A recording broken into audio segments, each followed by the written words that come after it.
autolimitara a una región muy específica en el este de Ucrania, justo en la frontera con Rusia, en donde históricamente ha habido un conflicto de grupos separatistas, al parecer no fue todo, porque en efecto hay información de que ha habido actividad militar en otros puntos del territorio, no solamente en esta región, fundamentalmente hasta donde sabemos en las Naciones Unidas sobre blancos militares. Claro, en esto ya también pues lo sabemos, siempre hay afectación a los civiles, y por eso el secretario general hoy mismo también hizo ya un llamado para entrar con apoyo humanitario a la población civil que ya está sufriendo de manera directa o indirecta los embates de lo que esto ha representado, que es una flagrante violación a la Carta de las Naciones Unidas, Pepe. Embajador, ¿no fue el hecho de haber desatado las primeras operaciones militares anoche, justo cuando estaba reunido de emergencia el Consejo de Seguridad de Naciones Unidas? ¿No fue un desafío por parte del primer ministro o presidente, debo decir, de Rusia, Vladimir Putin? ¿No lo toman así ustedes en el Consejo de Seguridad? Mira, hay muchas interpretaciones porque en efecto así ocurrió, tal y como lo estás diciendo. Y además agregaría yo que este mes preside el Consejo de Seguridad la Federación de Rusia. Así que estaba presidiendo el embajador ruso. Bueno, así ocurrió. Esos son los hechos.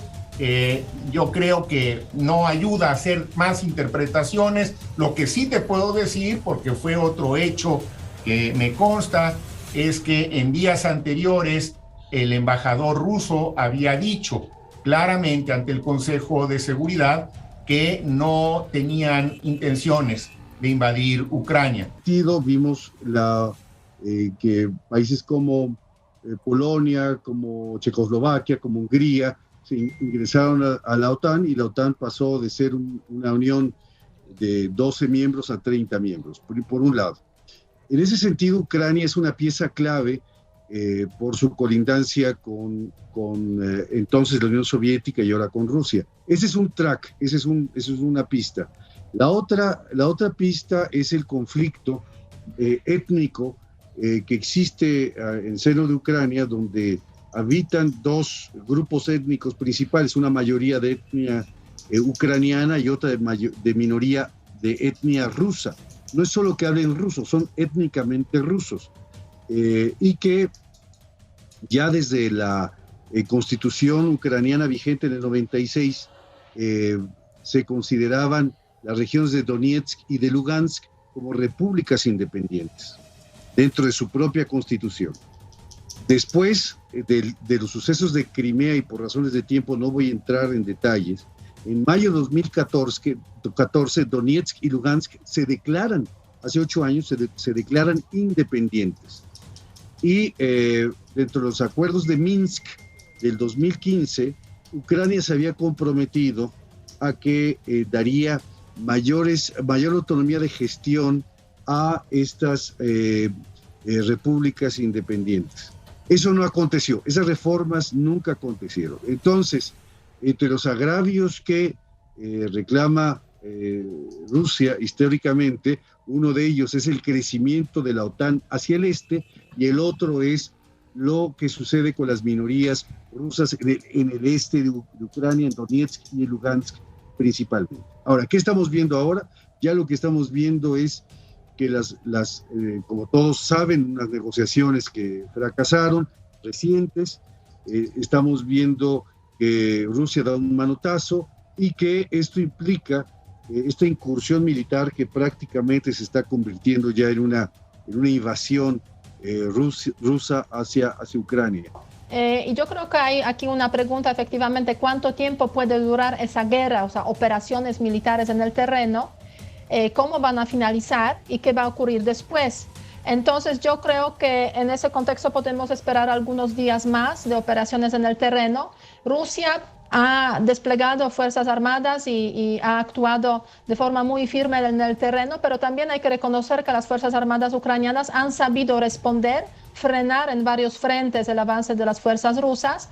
Entre otras cosas, pues han recuperado el aeropuerto que se perdió por la mañana en Kiev, y han estado como que muy presentes. Hay una movilización general de la población, de los hombres, para que luchen contra esa invasión.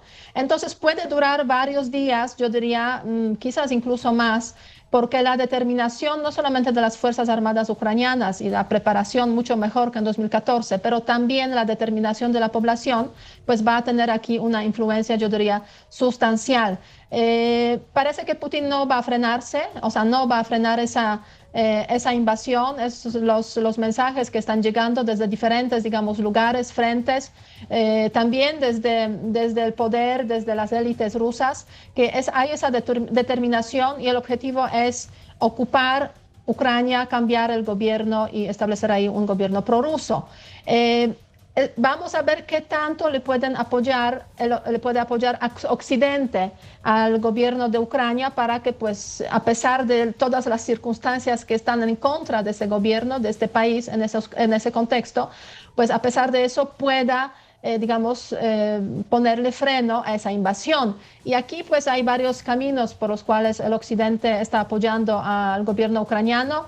Obviamente el envío de armamento, que es esencial en esas circunstancias de confrontación militar, ayuda humanitaria, que también se vuelve esencial, apoyo a los refugiados que ya están llegando a los países fronterizos, como por ejemplo Polonia, Rumanía, y finalmente aislar a Putin, y sanciones que se han anunciado justamente hoy de parte de los Estados Unidos, de parte de la Unión Europea, aislamiento internacional. Y en ese contexto yo creo que el papel de Turquía está jugando un papel muy interesante en ese contexto regional, así que pues vamos a ver si eso es suficiente. Y los principales afectados de esta guerra son los ucranianos. Yo le quiero compartir a la gente que pensemos que en este momento hay muchos ucranianos que están siendo heridos o muertos por la guerra. No se nos olvide eso, Pepe.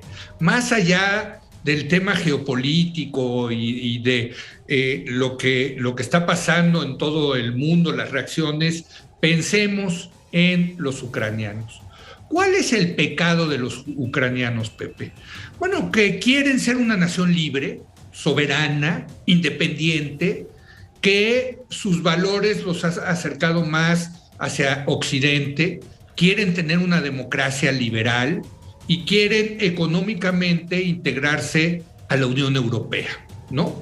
Ese es su pecado, porque su vecino ruso les dice, pues no, tú no puedes ni unirte a la Unión Europea, ni unirte a la OTAN, ni ser un país independiente. De hecho, tienes que ser parte de nosotros, de la Federación Rusa. La guerra está ocurriendo, Pepe, y en una guerra se sabe cómo va a comenzar, pero no cómo va a terminar. Vamos a ver, porque yo creo que los ucranianos van a dar la lucha. Aunque el ejército ruso sea mucho más fuerte, poderoso y mejor equipado que el ucraniano, yo creo que estos ucranianos van a dar la lucha. Incluso si gana Rusia, yo creo que el reto para los rusos va a ser qué hacer con 44 millones de ucranianos, la gran mayoría de ellos pues que no van a estar de acuerdo con que se anexe, que se coma, que se trague Putin a ese país. Entonces, mi primer comentario es, pensemos hoy, por favor, en los ucranianos, que son los que están en el centro de esta disputa.